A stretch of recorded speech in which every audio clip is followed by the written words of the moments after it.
नमस्कार दोस्तों, मैं विकास शाक्य आप सबका स्वागत करता हूं अपने चैनल पर। और आज हम डिस्कस करेंगे इलेक्ट्रिसिटी के बारे में।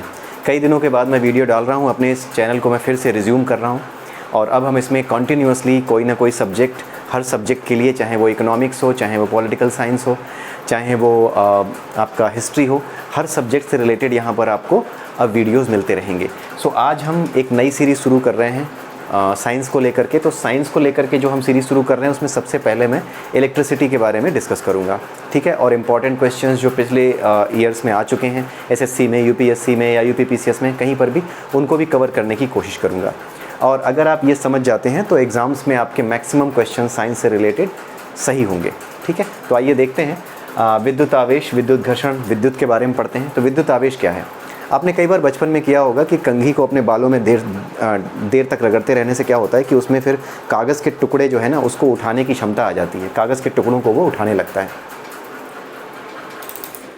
तो ये जो क्षमता आ जाती है कागज़ के टुकड़ों को उठाने की कंघी के भीतर, इसी क्षमता को क्या कहते हैं? विद्युत आवेश कहते हैं, ठीक है।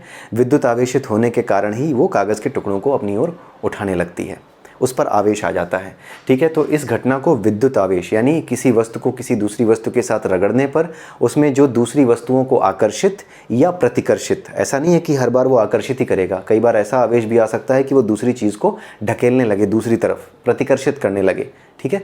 आकर्षित भी कर सकता है और प्रतिकर्षित भी कर सकता है।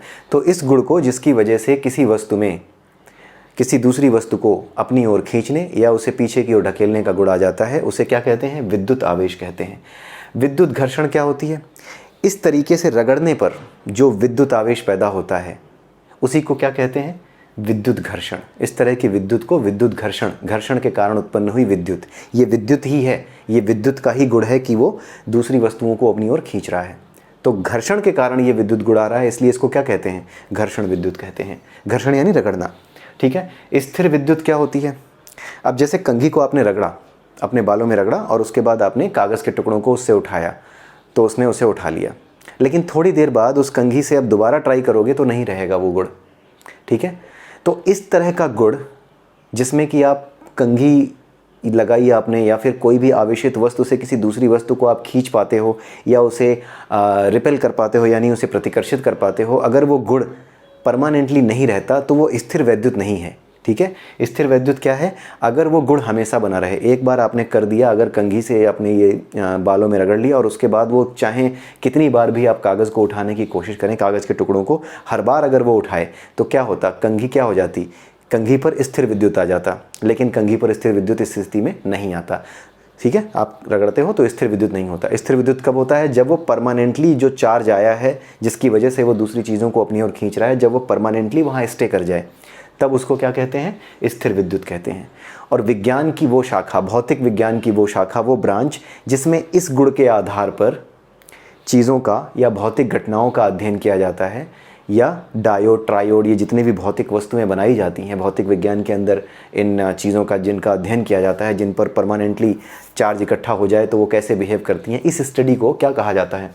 स्थिर वैद्युतिकी कहा जाता है। यानी स्थिर विद्युत के कारण जो कुछ भी इस संसार में घटित होता है, इस भौतिक संसार में घटित होता है, उसकी व्याख्या करने का जो विज्ञान है, उसको समझाने का जो विज्ञान है, वो क्या कहलाता है? स्थिर वैद्युतिकी। भौतिक विज्ञान की वह शाखा जिसमें स्थिर विद्युत का अध्ययन किया जाए, स्थिर विद्युत का अध्ययन किया जाए, उसके प्रभावों का अध्ययन किया जाए, उसको क्या कहा जाता है? स्थिर वैद्युतिकी कहा जाता है।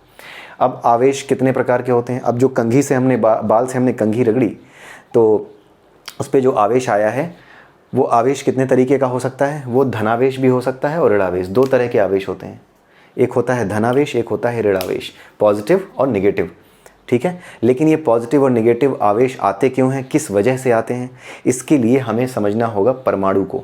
कोई भी पदार्थ, चाहे वो कोई भी छोटा से छोटा पदार्थ हो, चाहे वो लोहा हो, चाहे वो लकड़ी हो, कुछ भी हो, वो किससे बना है? एटम से बना है, यानी परमाणु से। परमाणु सबसे छोटा कण है किसी भी पदार्थ का। लेकिन ये परमाणु भी कितनी चीज़ों से बना होता है? तीन चीज़ों से, इलेक्ट्रॉन से, प्रोटॉन से और न्यूट्रॉन से, ठीक है। परमाणु ऐसे होता है, ये होता है उसका नाभिक, और इसमें होते हैं प्रोटॉन और न्यूट्रॉन, और बाहर जो है कक्षाओं में होते हैं इलेक्ट्रॉन, ठीक है। इसकी बाहर की कक्षाओं में चक्कर लगा रहे होते हैं ये इलेक्ट्रॉन, ठीक है, ये बाहर जो चक्कर लगा रहे हैं इलेक्ट्रॉन है, और ये जो बीच में P और N दिखाई दे रहे हैं ये क्या हैं, ये हैं आपके प्रोटॉन और न्यूट्रॉन। प्रोटॉन पे क्या होता है, प्रोटॉन पे होता है पॉजिटिव आवेश, प्रोटॉन पे पॉजिटिव होता है, और इलेक्ट्रॉन पे क्या होता है, नेगेटिव। ठीक है, यानी प्लस किस पे होता है, प्रोटॉन पे, और इलेक्ट्रॉन पे नेगेटिव होता है, माइनस होता है, और न्यूट्रॉन पे कुछ नहीं होता।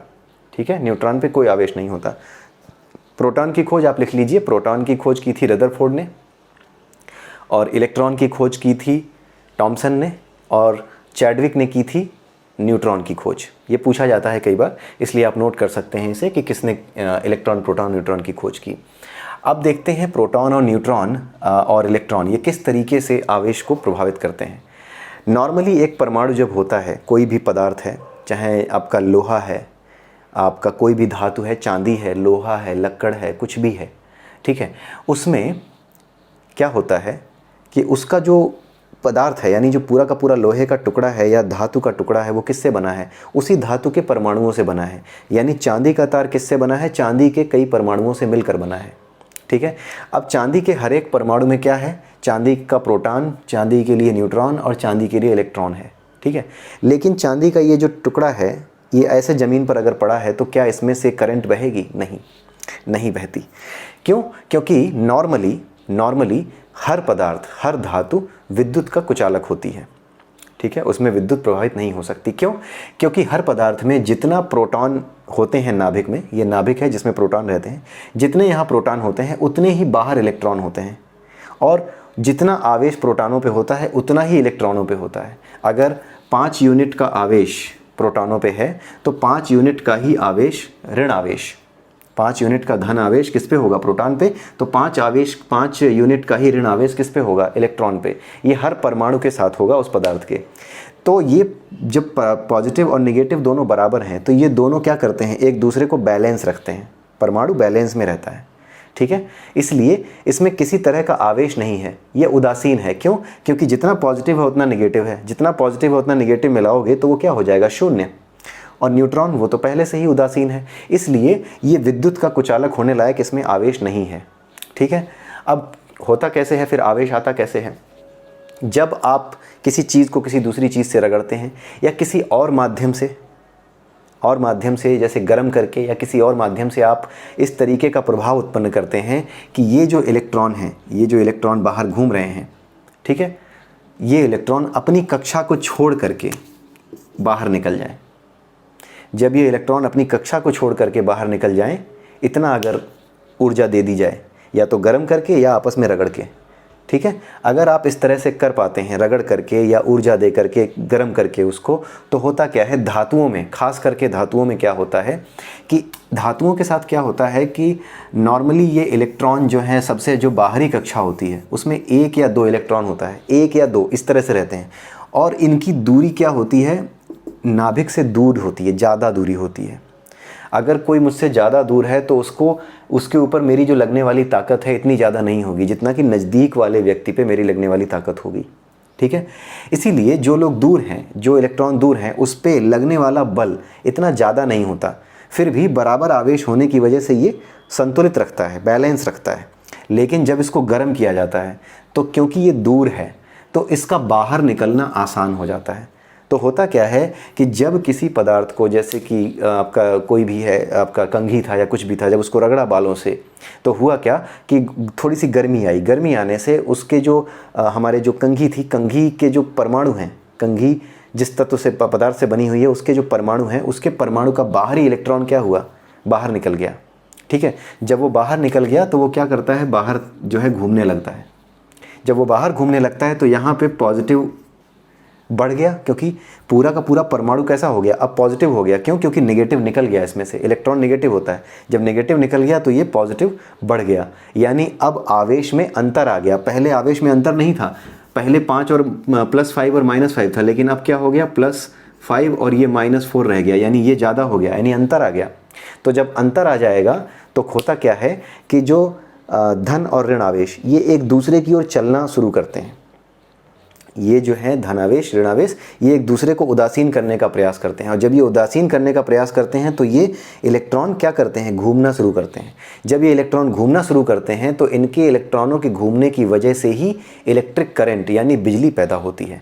जो हमारा चांदी का तार है या फिर किसी भी धातु का तार है, उसमें जब आप उसको गर्म करते हो या किसी भी तरीके से उसमें परमाणुओं के अंदर जो वो है इलेक्ट्रॉन है और प्रोटॉन है, उनकी गिनती में फ़र्क पैदा करते हो, चाहे उन्हें गर्म करके चाहे जैसे भी, ठीक है।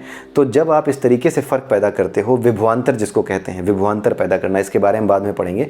तो किसी तरीके से अगर आप इन इलेक्ट्रॉनों को बाहर निकाल पाते हो विभवांतर पैदा करके, तो जो इलेक्ट्रॉन होते हैं बिना विभवांतर के भी अंदर घूमते रहते हैं। ये जो इलेक्ट्रॉन होते हैं ना, विभवांतर से तो इलेक्ट्रिक करंट बहती है, क्योंकि इलेक्ट्रॉन तो इधर उधर भाग रहे हैं, उन्हें जब एक दिशा दे दी जाती है तब करंट बहने लगती है। तो कोई भी, जैसे ये धातु का एक टुकड़ा है, इस टुकड़े के अंदर जितने भी इलेक्ट्रॉन हैं ये तैर रहे हैं। क्यों तैर रहे हैं? क्योंकि जो धातुएं होती हैं उनके जो बाहरी इलेक्ट्रॉन होते हैं उन पे इनका बल इतना ज़्यादा नहीं लगता। तो सामान्य अवस्था में भी थोड़ा सा गर्मी पा करके या थोड़ा सा भी अगर ऐसी स्थिति में है वो, या नॉर्मल भी पड़े हैं, तो भी ये इलेक्ट्रॉन बाहर निकल जाते हैं और बाहर निकल करके पूरे पदार्थ में घूम रहे होते हैं अपने मर्जी से, ठीक है। ये घूम रहे हैं अभी भी। ये जो अगर मैं कोई बिजली का तार पकड़ूं और भले ही उसको किसी चीज़ से ना जोड़ूं, तो उसके अंदर इलेक्ट्रॉन घूम रहे हैं, उसमें बिजली पैदा हो सकती है, लेकिन वो अपनी मर्ज़ी से इधर उधर इलेक्ट्रॉन घूम रहे हैं, ढेर सारे इलेक्ट्रॉन हैं। जब उनको एक दिशा दे दी जाएगी, दिशा कैसे दी जाएगी? जब हम उनको स्विच में लगाएंगे, किसी सेल के साथ जोड़ेंगे, जब सेल के साथ जोड़ेंगे तो उनको एक डायरेक्शन मिल जाएगी इलेक्ट्रॉन्स को। अभी तो वो अपनी मर्ज़ी से कहीं भी घूम रहे हैं, लेकिन सेल जोड़ते ही विभवांतर पैदा हो जाता है, ठीक है। विभवांतर क्या होता है ये हम बाद में पढ़ेंगे, लेकिन उस विभवांतर के पैदा होने से ही ये इलेक्ट्रॉन एक खास दिशा में गति करने लगते हैं। जब ये एक खास दिशा में गति करने लगते हैं तो इनकी गति की दिशा के उल्टी दिशा में, याद रखिएगा, इलेक्ट्रॉनों की गति की उल्टी दिशा में विद्युत धारा यानी करंट प्रवाहित होने लगती है। तो इस तरीके से करंट प्रवाहित होती है। आवेशन का परमाणुवीय मॉडल यही कहता है कि इस तरीके से जो है हमारे पदार्थों में, हमारे जो धातुएँ होती हैं उसके अंदर विद्युत का चालन होता है। अब कौन सी धातु होती है जो विद्युत की सबसे अच्छी चालक है? वो है चांदी। ये कई बार पूछा जा चुका है कि सबसे अच्छा चालक विद्युत का कौन सा है, तो चांदी है। उसके बाद कौन सा है? तांबा है, फिर सोना है, एल्युमिनियम है। ये कई बार आ चुका है कि 4 धातुएं दी गई हैं, इन धातुओं को उनके चालन के क्रम में, सही क्रम में लगाइए, ठीक है। किसका चालन ज़्यादा है, किसका कम है, या किसका कम है किसका ज़्यादा है, बढ़ते हुए क्रम में या घटते हुए क्रम में, चालकता के क्रम में लगाइए। तो अगर घटते हुए क्रम में लगाना है तो चांदी सबसे ऊपर आएगा, उसके बाद तांबा है, फिर सोना है, फिर एल्युमिनियम है। ये 4 धातुओं के बार बार क्वेश्चन पूछे जा चुके हैं, ठीक है। तो ये चीज़ होती है। अब विद्युत क्षेत्र क्या होता है? अगर कोई कण आवेशित है, जैसे हमने कंघी को अपने बालों से रगड़ा तो आवेशित है। अब इस आवेशित कण में, अब इस आवेशित कंघी में आप अगर किसी कागज़ को उठाने की कोशिश करते हैं तो एक ख़ास दूरी पर रखे कागज़ को आप उठा लेते हैं, लेकिन कुछ दूरी और बढ़ा दें तो वो कागज़ उठना बंद हो जाता है। तो जितनी दूरी तक इस आवेश का प्रभाव है, भाई प्रभाव कहाँ तक है? जहाँ तक वो उस कागज़ को उठा ले रहा है, जितनी दूरी तक रखे कागज़ को वो उठा ले रहा है, वहाँ तक इस आवेश का प्रभाव है। तो जहाँ तक आवेश का प्रभाव होता है किसी भी क्षेत्र में, किसी विद्युत क्षेत्र में रखे हुए किसी भी विद्युत आवेश में, कोई भी विद्युत आवेश अगर कहीं रखा गया है, कोई भी विद्युत आवेशित वस्तु कहीं रखी गई है, तो उसके चारों ओर का वो एरिया, कोई विद्युत आवेश है तो उसके चारों ओर का वो एरिया जिसके अंदर रखी हुई चीज़ आकर्षण यानी खिंचाव या प्रतिकर्षण, दोनों चीज़ें हो सकती हैं। समान आवेश प्रतिकर्षित करते हैं और विपरीत आवेश, यानी एक धनावेशित है एक ऋणावेशित है तो ये दोनों आकर्षित होंगे, लेकिन अगर दोनों धनावेशित हैं दोनों ऋणावेशित है तो प्रतिकर्षित होंगे। तो ऐसा कोई भी क्षेत्र जिसमें विद्युत क्षेत्र का या विद्युत आवेश का अनुभव हो, किसी आवेशित वस्तु के आसपास का वो क्षेत्र जिसमें आकर्षण या प्रतिकर्षण का अनुभव कोई भी आवेशित वस्तु करती है, उसे क्या कहते हैं? उस क्षेत्र को क्या कहते हैं? उस क्षेत्र को विद्युत क्षेत्र कहते हैं, ठीक है। एक चीज़ और पूछी जाती है, विद्युत क्षेत्र की तीव्रता क्या होती है, ठीक है। अगर आप विद्युत क्षेत्र है, आपने देखा कि कंघी है, कंघी एक विद्युत क्षेत्र बना चुकी है जो आपने बालों में रगड़ी, तो जैसे ही आप उसको किसी कागज़ के टुकड़े के पास रखते हो तो वो उसको अपनी ओर खींचता है, यानी कागज़ का टुकड़ा किधर चलता है? आपकी कंघी की ओर चलता है। तो जब कंघी की ओर चलता है तो उस पर बल लग रहा है, एक फोर्स लग रहा है। वो फोर्स किधर लग रहा है? कंघी की ओर लग रहा है, ठीक है। तो जो बल लगता है आवेशित क्षेत्र में, किसी आवेशित क्षेत्र में किसी दूसरी आवेशित वस्तु पर जो बल लगता है उसे क्या कहते हैं? विद्युत क्षेत्र की तीव्रता कहते हैं। किसी विद्युत क्षेत्र में किसी आवेशित वस्तु पर जो बल लगता है उसे विद्युत क्षेत्र की तीव्रता कहा जाता है। कैसे कहा जाता है? उस बल को जब हम उस आवेश से, यानी जो आवेश हमने रखा है उससे जब भाग दे देंगे। जैसे किसी चीज़ पर 1 कूलाम का आवेश है, कूलाम जो है आवेश का मात्रक होता है, इसके बारे में पढ़ेंगे। तो जो कूलाम है आवेश का मात्रक होता है, उस पर जितना बल लगता है, मान लीजिए ये जो कागज़ का टुकड़ा है इसे आप एक आवेश समझिए, ठीक है, ये भी एक आवेशित टुकड़ा ही है, ठीक है। और एक जो हमारा कंघी है ये एक है क्या, विद्युत आवेशित क्षेत्र बना रहा है। जो हमारी आवेशित कंघी है वो विद्युत क्षेत्र बना रही है। अब ये विद्युत क्षेत्र में उस कागज़ के टुकड़े को अपनी ओर आकर्षित कर रही है। तो जितने बल से आकर्षित कर रही है उस बल को अगर हम उस आवेश से, यानी जो कागज़ के टुकड़े पे जो आवेश है उससे जब डिवाइड करेंगे, भाग देंगे, तो जो आएगा उसी को क्या कहा जाता है, विद्युत क्षेत्र की तीव्रता कहा जाता है। तो बल का मात्रक क्या होता है, न्यूटन होता है। बल की जो इकाई होती है वो न्यूटन होती है और आवेश की क्या होती है, कूलाम। तो विद्युत क्षेत्र की तीव्रता की इकाई क्या हुई, न्यूटन प्रति कूलाम, ठीक है। ये विद्युत क्षेत्र की तीव्रता की इकाई हुई। यहाँ ऊपर मैंने तीर लगाया है, तीर का मतलब होता है दिशा, यानी ये विद्युत क्षेत्र की तीव्रता किस तरह की राशि है, ये सदिश राशि है। सदिश राशि का क्या मतलब होता है, ऐसी राशि जिसमें दिशा भी हो और मात्रा भी हो, उसे क्या कहा जाता है, सदिश राशि कहा जाता है, ठीक है। अगर कोई ये कहता है कि मैं 40 किलोमीटर प्रति घंटे की रफ्तार से चल रहा हूँ, तो ये क्या है, ये चाल है मेरी, ये है अदिश राशि, यानी इसमें कोई दिशा नहीं है। लेकिन जब मैं कहता हूँ कि मैं 40 किलोमीटर प्रति घंटे की रफ्तार से उत्तर दिशा की ओर जा रहा हूँ, तो ये क्या है, ये मेरा वेग है। इसको क्या कहा जाता है, सदिश राशि कहा जाता है। तो चाल और वेग में यही अंतर होता है। वेग में आप दिशा भी बताते हो कि आप किधर जा रहे हो, और चाल में आप सिर्फ चाल बताते हो कि कितना किलोमीटर प्रति घंटे की रफ्तार से आप चल रहे हो। और वेग में क्या करते हो, चाल भी बताते हो और दिशा भी बताते हो, ठीक है। यही अंतर है वेग और चाल में।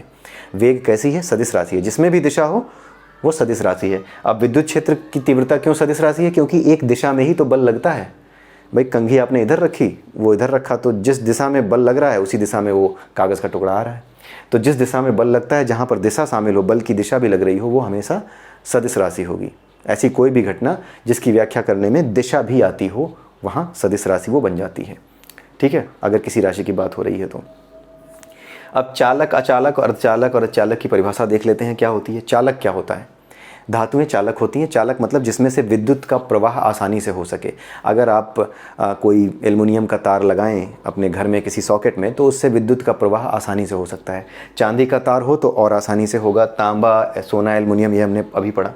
तो ये जो चीज़ें होती हैं ये विद्युत की चालक होती हैं। अचालक क्या होती हैं, लकड़ी, ठीक है। अगर आप लकड़ी का तार लगाएं उसमें अपने सॉकेट में, तो क्या वो चलेगी, उसमें लाइट, उसमें करंट आएगा, नहीं आएगा। तो ऐसी चीज़ें जिनमें से हो करके विद्युत का प्रवाह नहीं हो सकता, उनको क्या कहते हैं, अचालक कहते हैं। अर्धचालक क्या होते हैं, अर्धचालक क्या होते हैं कि शुरुआत में तो ये बिल्कुल वैसे होते हैं, उदासीन होते हैं, ठीक है। लेकिन अगर इनमें टेम्परेचर बढ़ाया जाए या इनमें कोई ऐसी चीज़ मिला दी जाए, कोई दूसरा मेटल मिला दिया जाए, तो ये चालक बन जाते हैं।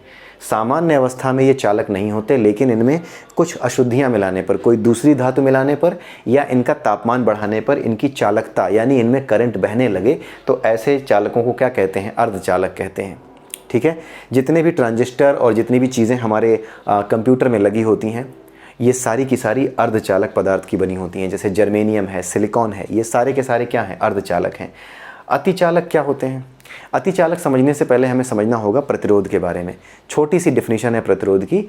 विद्युत धारा के प्रवाह के मार्ग में जो रुकावट आती है, अब जैसे ये इलेक्ट्रॉन है, ये इलेक्ट्रॉन बह रहे हैं, ठीक है। अगर इनको पर्याप्त जगह मिल रही है और इनको कोई दिक्कत नहीं हो रही बहने में, तो क्या होगा, ये आसानी से करंट पैदा कर पाएंगे। लेकिन अगर इनको बहने में दिक्कत हो, समस्या हो, तो क्या होगा, ये तेज़ी से नहीं बह पाएंगे और करंट बहने में दिक्कत होगी, तो ज़्यादा जो है ऊर्जा की ज़रूरत पड़ेगी, ठीक है।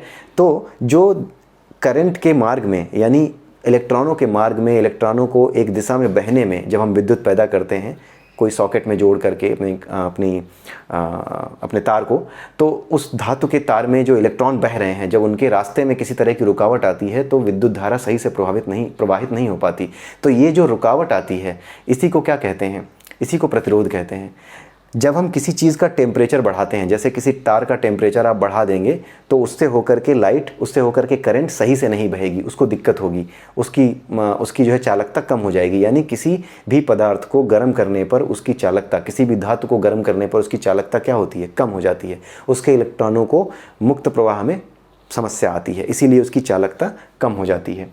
लेकिन जो अतिचालक है वो क्या करता है कि कम से कम टेम्परेचर पर भी इसका प्रतिरोध कुछ होता नहीं है, नगण्य होता है, जीरो होता है, इसका कोई प्रतिरोध नहीं होता, इसको किसी तरह की समस्या नहीं आती। इसलिए इसमें जो इलेक्ट्रॉन होते हैं आसानी से बहते रहते हैं। बाकी पदार्थों की तुलना में ऐसे पदार्थ जिसमें इलेक्ट्रॉन बहुत आसानी से बहते हों और अपने आप ही वो विद्युत धारा प्रवाहित कर सकें, मतलब बहुत कम, जिसका प्रतिरोध शून्य हो, जिसमें कोई रेजिस्टेंस ही ना हो, ठीक है, और उसमें हमेशा विद्युत धारा प्रवाहित हो सके। एक बार लगा दी तो विद्युत धारा के मार्ग में कोई रुकावट नहीं आ रही है और प्रतिरोध के कारण ही हमारे घरों में वो आता है, बिजली का बिल आता है, ठीक है।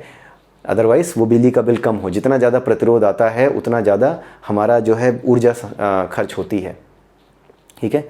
तो जितना ज़्यादा प्रतिरोध आएगा उतनी ऊर्जा खर्च होगी, उतना बिजली का बिल आएगा। तो ये जो प्रतिरोध होता है ये अतिचालकों का बहुत कम होता है, बहुत ही कम, जीरो। एक आदर्श अतिचालक का प्रतिरोध जीरो होता है, लेकिन ऐसा कोई अतिचालक अभी खोजा नहीं गया है, ठीक है। तो अतिचालक क्या है, जिनका प्रतिरोध बिल्कुल भी शून्य हो, उनको अतिचालक कहते हैं। अर्धचालक क्या है, इनमें जब आप तापमान बढ़ाते हो तो इनमें चालकता का गुणा जाता है। और धातुओं में क्या होता है, चालकों में तापमान बढ़ाने पर उनकी चालकता कम होने लगती है, लेकिन अर्धचालक की चालकता क्या होती है, बढ़ने लगती है। ये डिफरेंस याद रखिएगा कि अर्धचालक की चालकता तापमान बढ़ाने पर बढ़ती है, लेकिन चालकों की चालकता तापमान बढ़ाने पर घट जाती है। और अतिचालक आप समझ ही गए। स्थिर विद्युत प्रेरण, ये आखिरी आज का टॉपिक है। इसमें क्या होता है, अगर कोई टुकड़ा है आपके पास, मेटल का, धातु का टुकड़ा है, इसके पास आप कोई ऐसी चीज़ ले आइए जिसमें धन और ऋण आवेश सब आपस में इधर उधर तैर रहे हैं, तो होगा क्या कि आपका कोई भी ऐसा टुकड़ा अगर मान लीजिए कोई भी टुकड़ा आप ले आए हैं, कोई भी ऐसा पदार्थ जिसका धनावेश यहाँ पर ज़्यादा है, और इसको आप एक ऐसी चीज़ के पास ले आए हैं, धातु के पास, जिसमें धन और ऋण दोनों अलग अलग बह रहे हैं, बराबर मात्रा में हर जगह बह रहे हैं, तो होगा क्या कि यहाँ पे धन आवेश है, नज़दीक धन आवेश है, तो यहाँ पर क्या होगा कि धन किसको अपनी ओर आकर्षित करता है, ऋण को। तो होगा क्या कि धन यहाँ पर जब होगा तो जितने भी ऋण आवेश हैं इस मेटल के अंदर, जितने भी ऋण आवेश हैं वो इसके पास इकट्ठे हो जाएंगे, इसके एक सिरे पर, ठीक है। तो एक विशेष प्रकार का आवेश यानी ऋणावेश इसके एक सिरे पर उत्पन्न हो जाएगा। तो इस तरीके से जब आप किसी धातु को किसी दूसरे धातु के टुकड़े के पास लाते हैं और उसके बाद एक धातु के टुकड़े में एक विशेष प्रकार का आवेश एक तरफ उत्पन्न हो जाता है, तो इस घटना को क्या कहते हैं, स्थिर वैद्युत प्रेरण कहते हैं, ठीक है। किसी धातु के टुकड़े को किसी दूसरे धातु के टुकड़े के पास लाने पर उसके एक सिरे पर एक विशेष प्रकार का आवेश उत्पन्न हो जाता है, चाहे वो धनात्मक हो सकता है या चाहे वो ऋणात्मक हो सकता है। तो जिस प्रकार का आवेश भी उत्पन्न हो, इस घटना को क्या कहते हैं, स्थिर विद्युत प्रेरण। यानी इस घटना को, ये जो प्रभाव है, इसी को क्या कहा जाता है, स्थिर विद्युत प्रेरण कहते हैं, ठीक है। तो ये प्रेरण द्वारा आवेश का उत्पन्न है, ये प्रेरण विद्युत है। और ऊपर हमने क्या देखा था, जो कंघी रगड़ी थी वो क्या थी, घर्षण विद्युत थी, क्योंकि हमने रगड़ करके आवेशित किया था, तो वो घर्षण विद्युत थी। लेकिन ये क्या होगी, प्रेरण विद्युत होगी, क्योंकि यहाँ पर इंडक्शन के थ्रू एक दूसरी चीज़ को दूसरी चीज़ के पास ला करके आवेशित किया गया है, ठीक है। तो ये प्रेरण है, इसको कहते हैं प्रेरण। तो ये स्थिर विद्युत प्रेरण है। ऊपर वाली क्या थी, विद्युत घर्षण थी। तो ये था आज का वीडियो। अगले वीडियो में हम फिर से देखेंगे कुछ और नए कॉन्सेप्ट्स इस इलेक्ट्रिसिटी के बारे में, और मैग्नेटिज्म भी पढ़ेंगे इसके बाद। तो तब तक के लिए आज्ञा दीजिए, नमस्कार।